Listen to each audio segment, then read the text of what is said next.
days we have, whether they turn out to be good or bad. Today I woke up singing, thinking of your wondrous plans. I love the way you save me, lifting me with mighty hands. It's easy to forget why his life has conquered death, to bring us up and see a better way to be like him.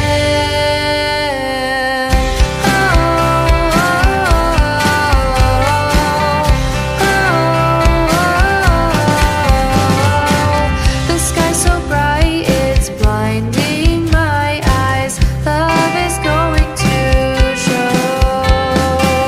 He's by my side, as wide as the tide, wherever I go. It's easy to forget why his life has conquered death, to bring us up and see a better way to be like him.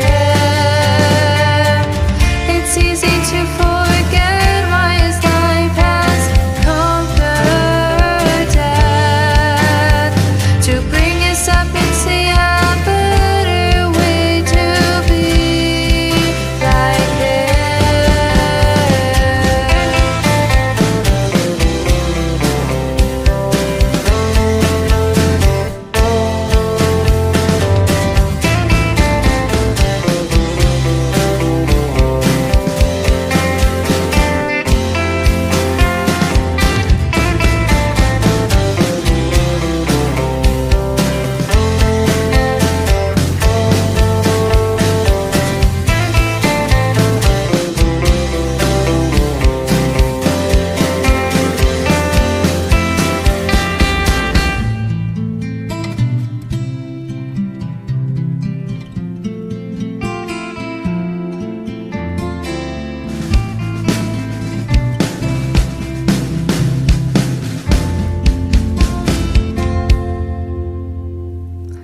It's easy to forget why his life saved me and raised me up and forgave me. And when I sing out praises, he listens and guides me to live my life like him.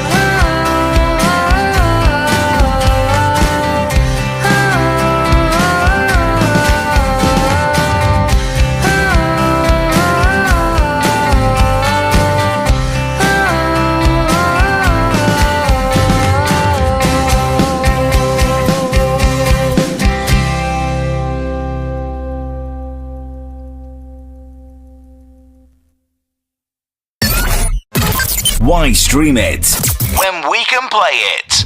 The biggest hits 24/7.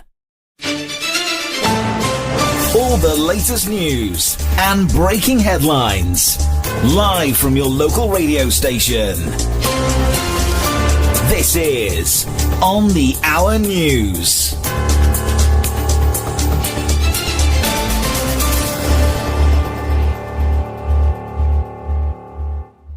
Hey everyone, welcome to Emmachev Radio News. Big stories breaking today. A Kenyan man wrongly convicted and sentenced to death is suing the Metropolitan Police. Ali Kololo spent over a decade in prison under terrible conditions before his conviction was overturned just last year. New emails show some serious panic within the Home Office about this case. Wow, that's heavy. And over in the Red Sea, a real tragedy. A tourist submarine sank near Hurghada. Yeah, 6 Russian tourists died in that accident. It sounds like there were 45 Russian tourists and crew on board the submarine, called the Sinbad. Originally, reports said 4 were dead, but that number sadly climbed. It's just awful. Apparently 9 others were injured, and emergency crews managed to rescue 29 people. Still no word on what caused the sub to sink. Turning to some lighter news, any sports fans out there? The FA Cup quarterfinal is happening right now, Brighton versus Nottingham Forest. It's gone into extra time. Big game. We've also got Fulham losing to Crystal Palace, 3-0. Exciting stuff. And finally, in the world of tech, big news about Elon Musk. His ex-AI firm just bought X, formerly known as Twitter, for a whopping $33 billion. $33 billion. It's an all-stock deal, and nobody really knows how this is going to play out. Definitely something to keep an eye on. It seems like Musk is really consolidating his power. Probably helps with training his AI model, Grok. Can I dial up, I feel the beat. Voices in the air, can't be beat. Every station plays our favorite sound. In the rhythm we get lost and found. Static fades away to pure delight. Music takes us through the endless night. Grooving on the wave, we're flying high. In the melody we touch the sky. Emmachev radio, keep it playing day and night. Keep the tune swaying, feel the pulse, feel the vibe and control. Your favorite station, filling the soul.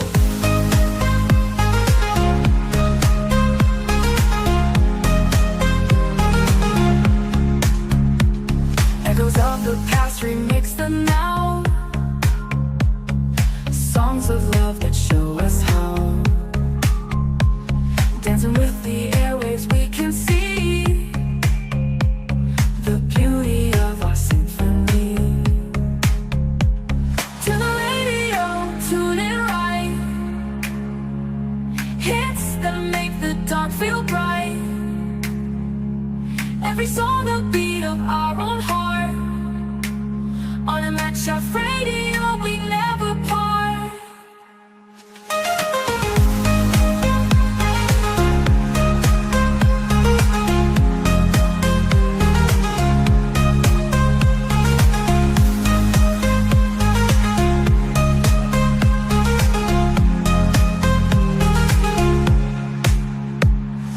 Emmachev radio, keep it playing day and night. Keep the tune swaying, feel the pulse, feel the vibe and control. Your favorite station, filling the soul. Emmachev radio, keep it playing day and night. Keep the tune swaying, feel the pulse, feel the vibe and control. Your favorite station, filling the soul. And the radio, tune it right. Hits that make the dark feel bright. Every song a beat of our own heart. On Emmachev radio, we never part.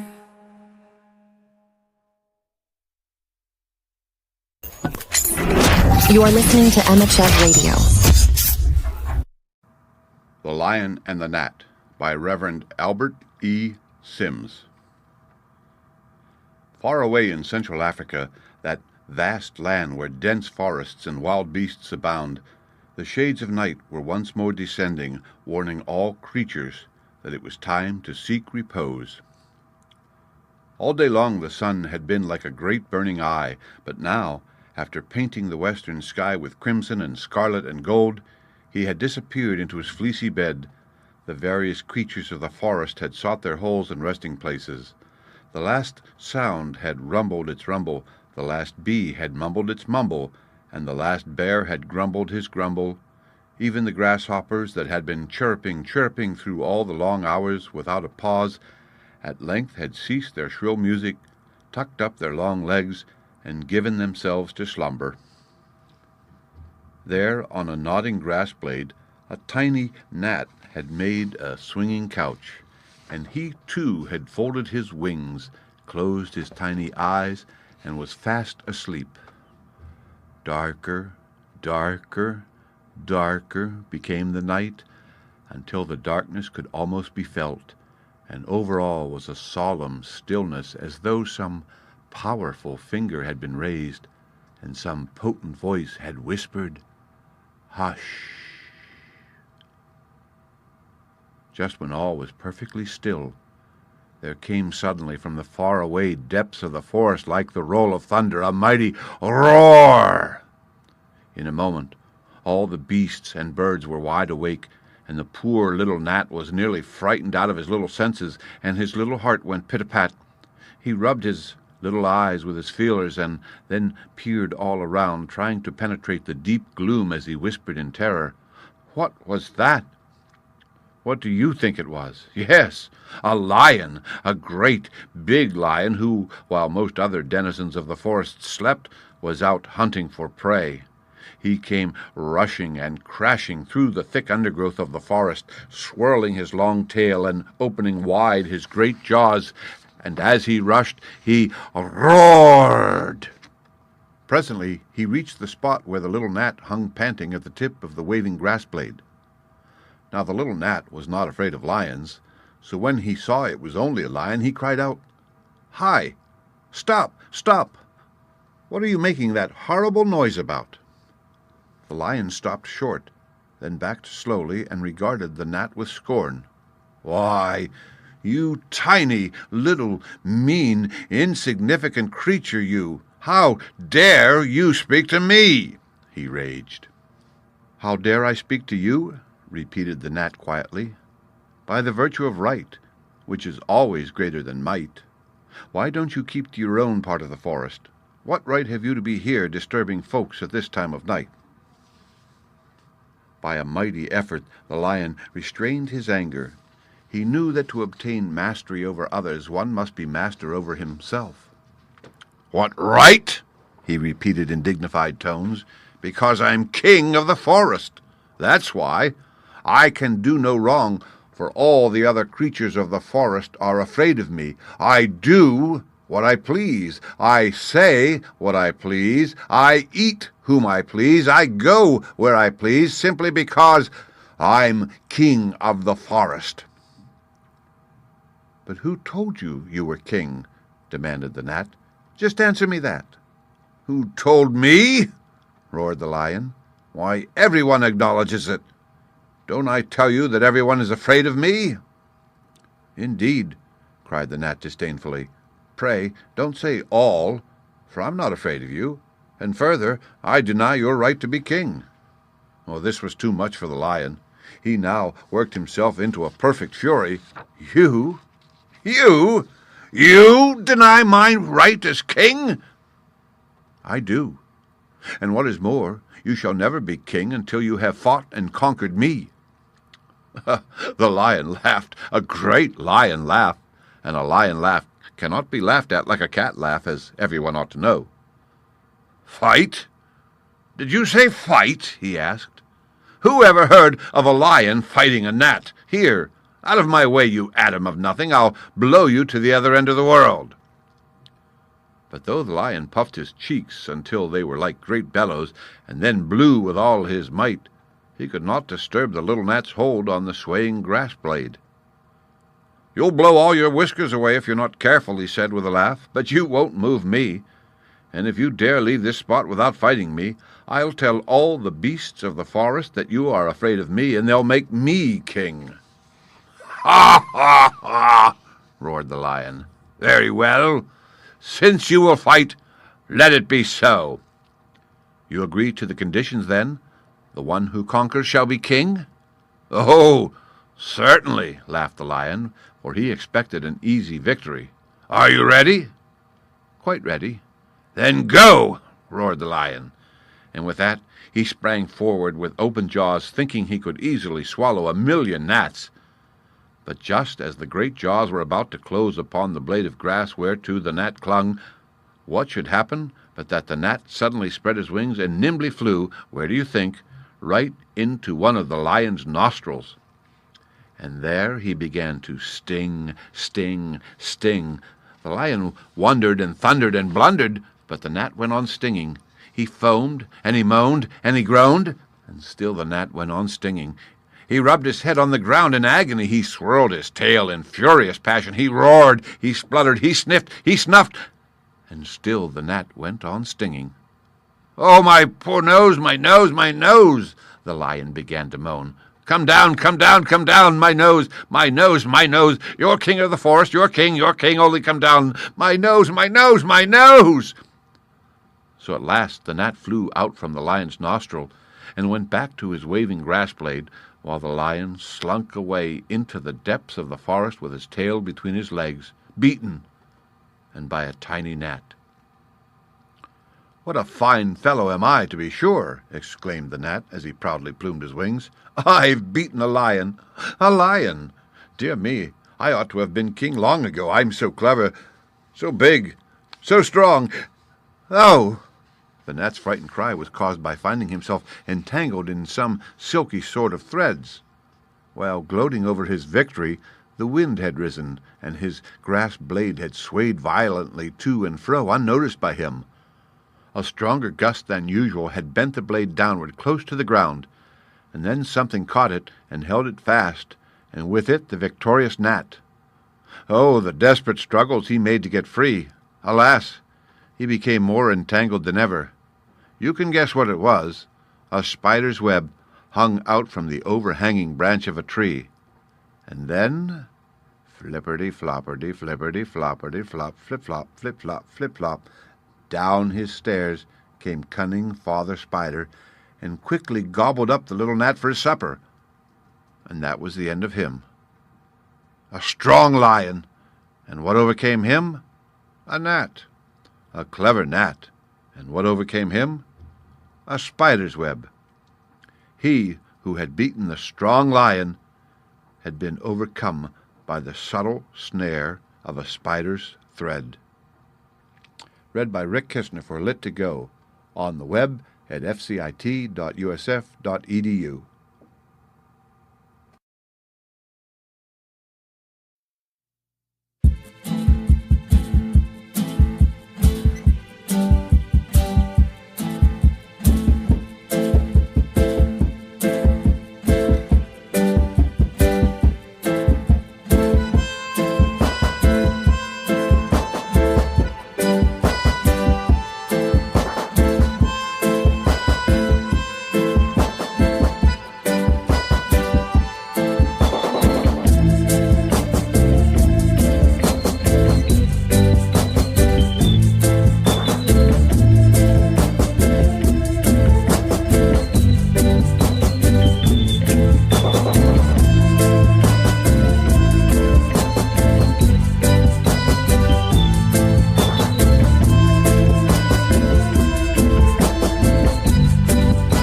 You are listening to Emmachev Radio. That was Mozart's Serenade in G major. Before that, we grooved to Snowflake's All-World Reggae. Speaking of interesting musical collaborations, did you know that Mozart, despite his incredible talent, never met Bach? Bach died in 1750, while Mozart wasn't born until 1756. Mozart, however, did meet Bach's youngest son, Johann Christian Bach, who greatly influenced his early musical development. Coming up next is Pasha Black with Amazing Anyway.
You are listening to The Biggest Hits. Turn the dial and feel the sound. Formula Rock is going down on Emmachev. We're something new from 4 or 5. We're rock with you. Independent rhymes and legends groove. Every Wednesday, let the music through. Feel the rhythm, let your heart be free. Dance to the beat of the NBC.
Good morning, afternoon, or evening. Wherever you are, this is Emmachev Radio, the station that's always tuned to your vibe.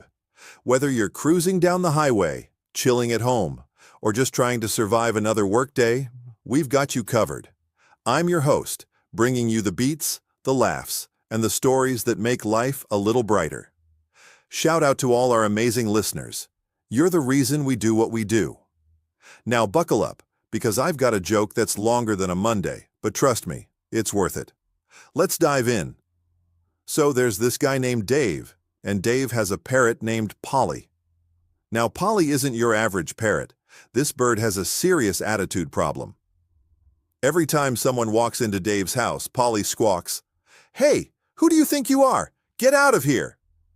It's embarrassing, and Dave's had enough.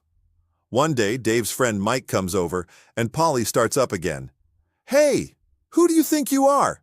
Get out of here!" Mike, being a bit of a prankster, decides to teach Polly a lesson. He grabs a broom, points it at the parrot, and shouts, "Who do you think you are? You're just a bird in a cage." Polly goes silent. Dave is shocked. "Wow, Mike, you actually shut him up. How'd you do that?" Mike shrugs. "I don't know, man. Maybe he just needed a taste of his own medicine." The next day, Dave's mom visits. As soon as she walks in, Polly starts up again. "Hey, who do you think you are? Get out of here!" Dave's mom, not one to take nonsense, grabs the broom, points it at Polly, and yells, "Who do you think you are? You're just a bird in a cage?" Polly goes silent again. Dave is amazed. "Mom, you're a genius. How'd you know to do that?" His mom smiles. "Oh, Mike told me about it last night." The day after that, Dave's boss comes over for dinner. As soon as he walks in, Polly starts squawking, "Hey, who do you think you are? Get out of here!" Dave's boss, a no-nonsense kind of guy, grabs the broom, points it at Polly, and shouts, "Who do you think you are? You're just a bird in a cage." Polly looks at him, tilts his head, and says, "Mike told you too, huh?" And there you have it, folks. A joke that's longer than a grocery list, but hopefully worth the wait. Thanks for sticking with me, and a huge shout out to all of you, the incredible listeners of Emmachev Radio. You're the reason we keep the music playing and the laughs rolling. Don't go anywhere, because we've got more great tunes and stories coming your way. Keep that dial right here on Emmachev Radio, your home for good vibes and great times. Until next time, stay awesome. Stay tuned, and remember, life's better with a little laughter. Oh mama, last night I met a young man. Oh mama, he turned to me and said, "Won't you be mine, 789? Won't you be mine, 789? And down on one knee he called me baby. He told me my smile was so divine. Won't you be mine, 789? Won't you be mine, 789?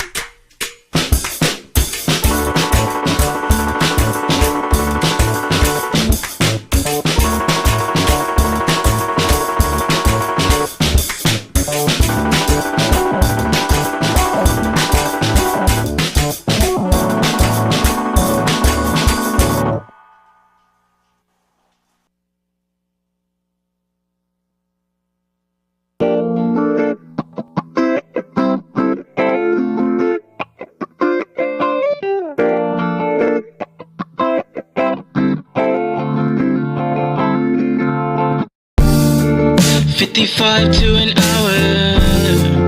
How far will you drive? Riding down 45. Yeah.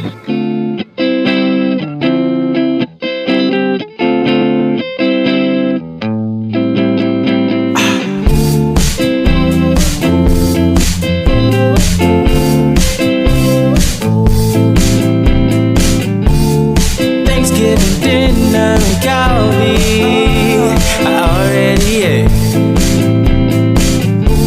It took me an hour to get here. Sorry I'm late. You Got my hair inside the winter lights. Thank God you made the move. First kiss on the rocks, margaritas. Now I gotta see you soon.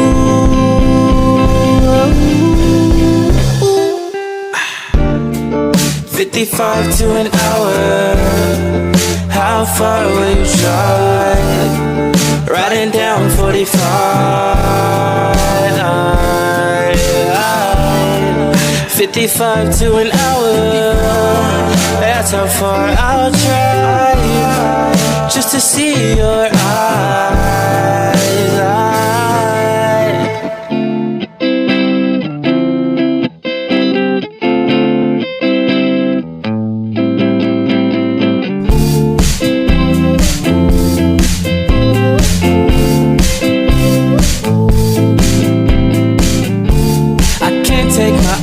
Off of your smile, it goes good with your face. Wherever you want me, I'll be there. Just show me the way. And we dance in the stars and Christmas lights. I told you I had no moves. Take my hand, follow my lead, I'll be your teacher. Slow dancing in my room.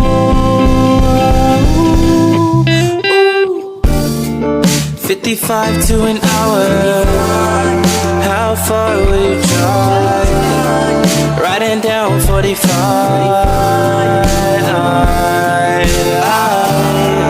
55 to an hour. That's how far I'll drive just to see your eyes.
You are listening to Emmachev Radio.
This dial is hot. Emmachev Radio. Tricky Diesel.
In the fast-paced world of fuel retail, staying ahead of the curve is essential.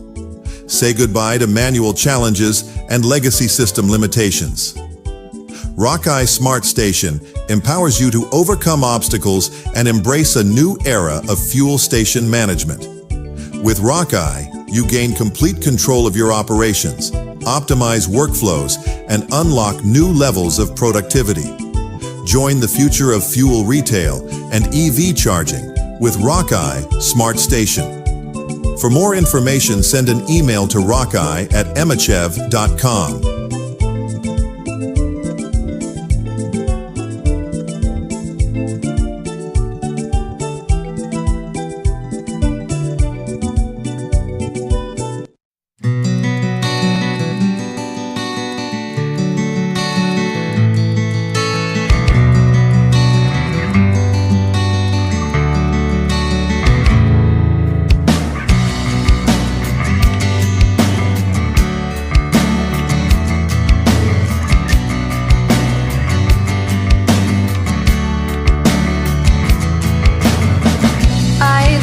To thank you for the faith and strength to win the day.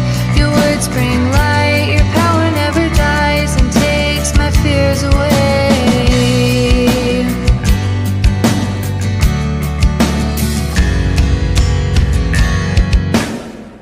It's not the hardest thing to do. How can I question you? Throw my life into the fray, let go and live my life your way. Make these changes, make me strong. Lean to His grace to guide you on. Lord, I say from bend and you'll do what you ask of me.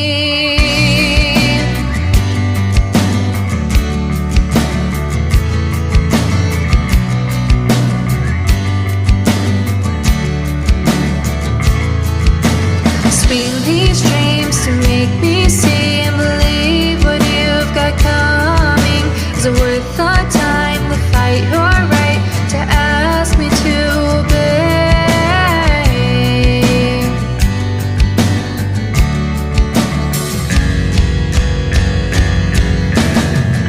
It's not the hardest thing to do. How can I question you?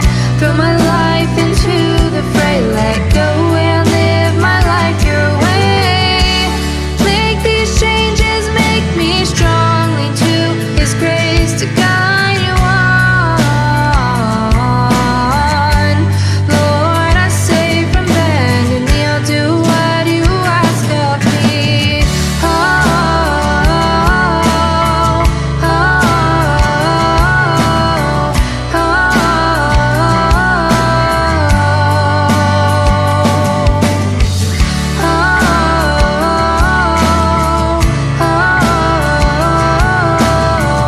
oh,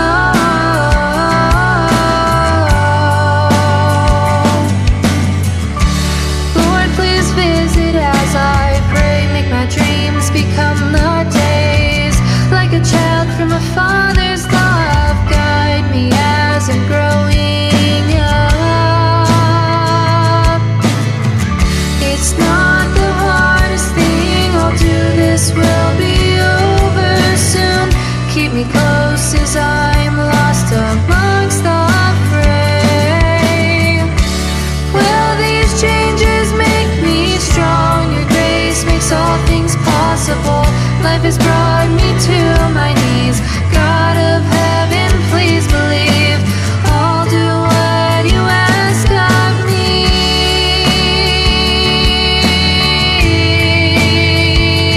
Oh,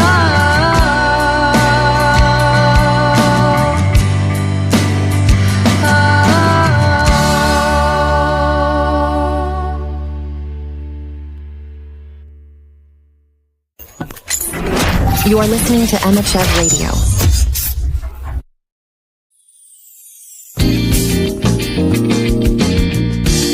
Here in my garden, where I sing my peace, when darkness creeps upon me,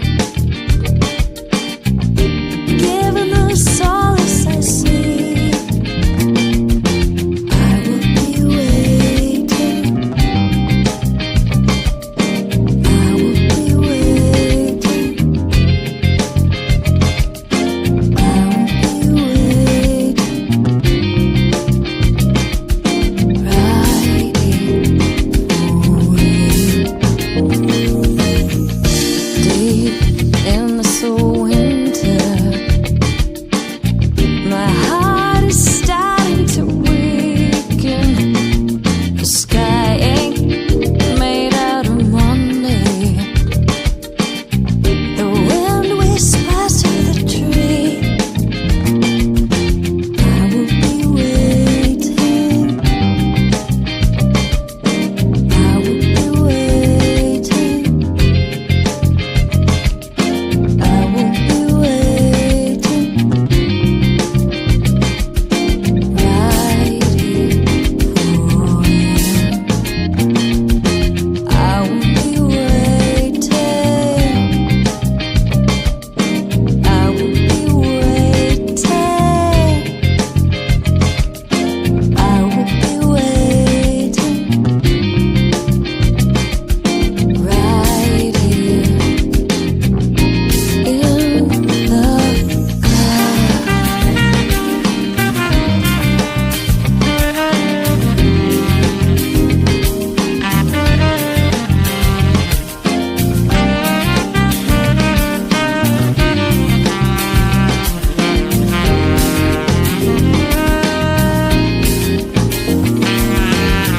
I met Mr. Grim Reaper. He offered him the Exeter suite.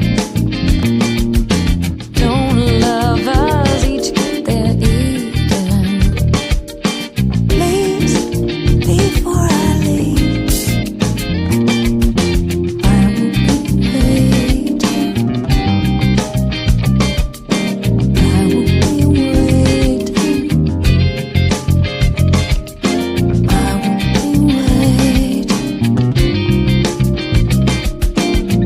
Right here for you. I will be waiting. I will be waiting. I will be waiting. Right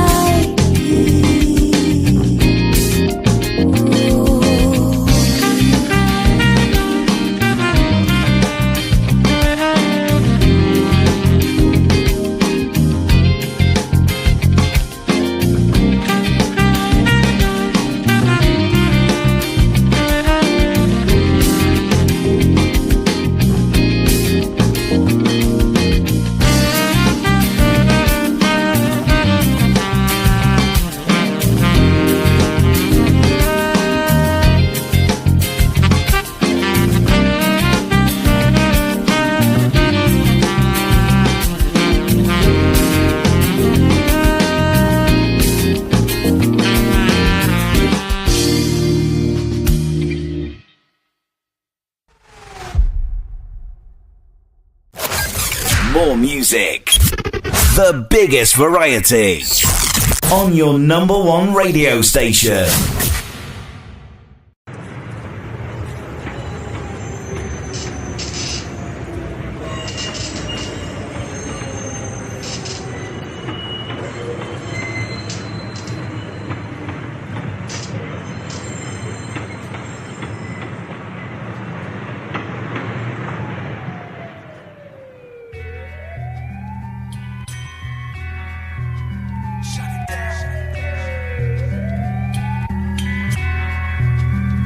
The time is now, we need to shut it down. Guerrilla music, we moving units underground. Feel the movement and get in tune with the sound. Screaming it loud out in the streets, say it. Yo, the time is now, we need to shut it down. Guerrilla music, we moving units underground. Feel the movement and get in tune with the sound.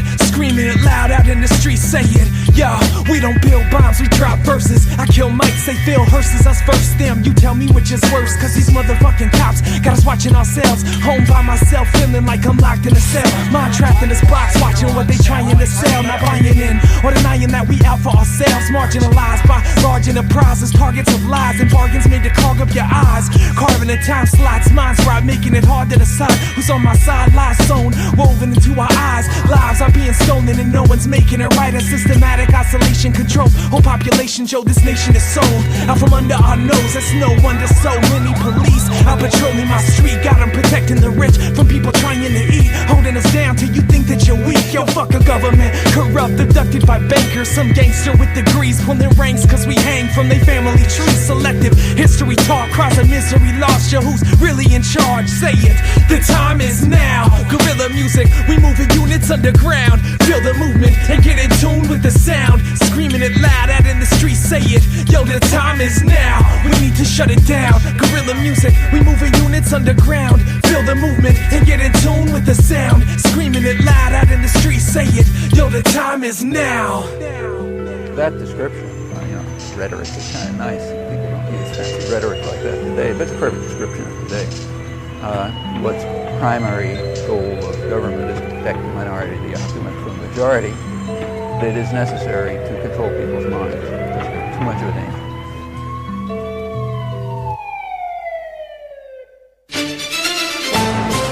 All the latest news and breaking headlines, live from your local radio station. This is On the Hour News.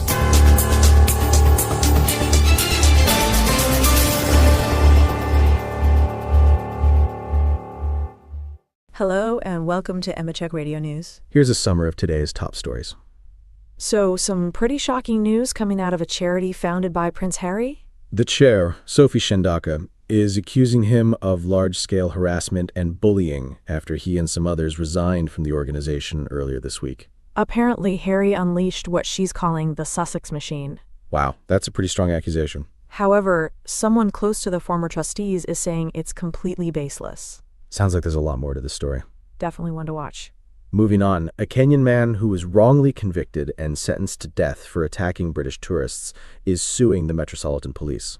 Ali Kololo spent over a decade in prison in what his lawyers are calling appalling conditions before his conviction was overturned this year. It's just awful.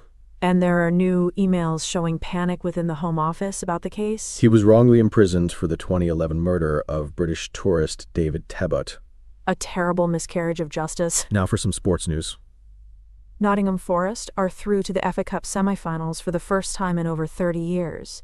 They beat Brighton in a dramatic penalty shootout. Their goalkeeper, Matt Sells, was the hero. He even had notes on his water bottle about the Brighton players. He saved penalties from Jack Hinchelwood and Diego Gomez. And then Ryan Yates scored the winning penalty. Amazing, although he'll miss the semi-final because he got a yellow card in extra time. Forest are also in a good position to qualify for the Champions League next season. What a season they're having. Incredible. Now on to tech news. Big news in the tech world. Elon Musk's ex-AI firm has bought the social media platform X, formerly Twitter, for a staggering $33 billion. $33 billion. That's a lot of money, even for Elon Musk. It's an all-stock deal, apparently. They haven't released many details yet about how X will be integrated into XAI. It'll be interesting to see what happens. Musk also owns Tesla and SpaceX. This deal could make it easier for him to train his AI model, Grok, using X's data.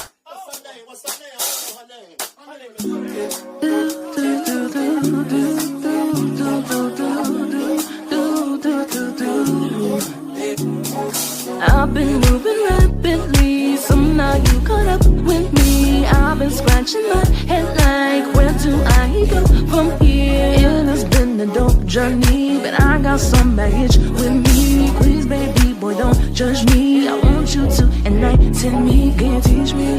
Can you teach me? Can you teach me? Can you teach me? Can you teach me? Can you teach me how to love? Can you show me? Get to know me, even when I'm feeling ugly. Can you teach me?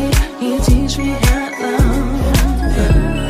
I see that look in your eyes. From you I can never hide. I just gotta kill my pride. I've been pretty deep inside. Tell me there's a remedy, but I'm still stuck in grief. Baby, can you release me? I've been needing some relief. Been living wild, time to slow down. Time to recharge, time to grow. Now let go, I don't wanna let go. I just wanna be vulnerable. Bring my mind, bring my soul. Let the love take control. Let the energy flow.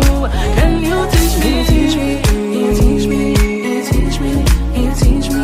Can you teach me? Can you teach me how to love? Can you teach me? Can you show me? Get to know me, even when I'm feeling ugly. Can you teach me? Can you teach me how to love? Can you teach me?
To your good health. Long, long ago there lived a king who was such a mighty monarch that whenever he sneezed, everyone in the whole country had to say, To your good health. Everyone said it except the shepherd with the staring eyes, and he would not say it. The king heard of this and was very angry and sent for the shepherd to appear before him. The shepherd came and stood before the throne where the king sat, looking very grand and powerful. But however grand or powerful he might be, the shepherd did not feel a bit afraid of him. Say at once, To my good health, cried the king. To my good health, replied the shepherd. To mine, you rascal, you vagabond, stormed the king. To mine, your majesty, was the answer. But to mine, to my own, roared the king, and beat on his breast in a rage. Well, yes, to mine, of course, to my own, cried the shepherd, and gently tapped his breast. The king was beside himself with fury, and did not know what to do when the Lord Chamberlain interfered. Say at once, say this very moment, To your health, your majesty, for if you don't say it, you'll lose your life, whispered he. No, I won't say it till I get the princess for my wife, was the shepherd's answer.